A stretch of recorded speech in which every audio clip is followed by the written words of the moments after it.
everyone, I'm here today to talk about that day of the year where children get to dress up in costumes, go knocking around the doors, and at the end get to eat a lot of candies.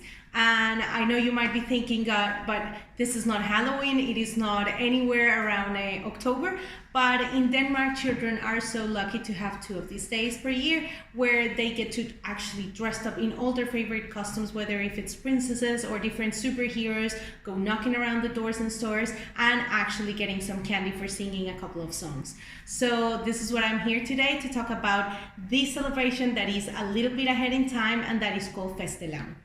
The topic about Halloween and Fastelavn in Denmark can be quite heated discussion among many people because they don't know really which one to celebrate, or especially for internationals coming into this country, whether they need to celebrate both, how are the differences, and actually what is the normal around the cities where you're living in here in Denmark. There are many things going on that it is nice for us as internationals to know, get ready, and also engage our children in these type of celebrations. If we want to go back and think a little bit about what is this actual tradition, where did it come from, there is a lot to read about it, but it is basically a Roman Catholic tradition that was the feast before the Lent, and those are the 40 days after the Ash Day. And basically it was a celebration in the old days, and they used to actually knock down a cat to death inside a barrel. So we're going to talk a little bit about that and what are the things that we're doing up to today and how the children can actually have fun in this Fastelavn day. If you're a parent these days and you want to get ready for this celebration and make this a special day one to remember in your family, then you might want to write down the following things you need to get before everything starts. And the first thing you need is one of these barrels. You can find them both in a wooden material, or you can find ones that are like the alternative option, and those are paper ones. This one is gonna be like the main important thing you need to get for this celebration. The next thing is you need a rope or something that you're gonna hang that barrel from. You can also get a lot of paper serpentine or just things that you're gonna put inside the barrel. Also, very important, a lot of candies or little things that you might want to give as presents. And you need to get one small crown to name the queen cat, and also one that is the bigger one, and this is the king cat. And why cats, you might be wondering? Because you also need to get some of these little guys. These ones are some happy smiley black cats. But if you get other ideas, just taking a live one like they used to do in the 1800s, please just stop right there, because that celebration has stopped. As said before, in the good old days, let's call them good, an actual cat was beaten to death inside this barrel, and that was supposed to be a black cat in representation of evil. So people were beating evil out of this barrel. Today, what we're going to do with all these things that you're going to purchase is play the game, beat the cat out of the barrel. If by any chance you think that this celebration is over just by knocking the cat out of the barrel, well, no, that's not the case. You know they stay like things very well prepared. There is one thing that comes after the other, and especially in this type of celebration, everyone has a role. So now it is the time for baking, and you know baking in Denmark is quite a big thing, and as any other celebration in Denmark, there needs to be a boller, and in this case, it's called the Fastelavns boller.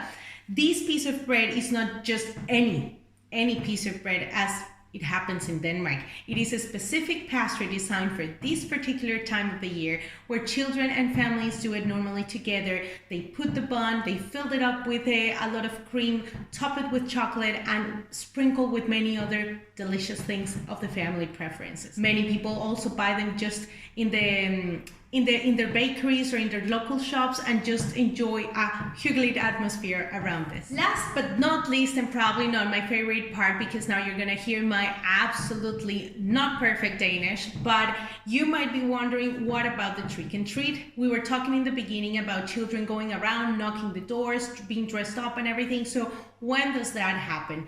It happens actually throughout the day, as I said, and mentions the stores, because many people just go out to their local areas and go to the stores that are open and asking for this candy. But how do you actually ask for this candy. You cannot just knock and, well, I'm dressed up, please give me candy.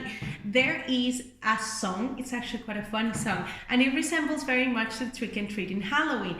And if you are ready, I can sing a little piece of it, and please, everyone, we're all in the same boat. We're all trying to learn Danish, so cope with me and sing with me. I don't think anyone is ready for this, but still, I'm gonna give it a try. Fastelavn mit navn, boller vil jeg have. Hvis ingen boller får, så laver jeg ballade.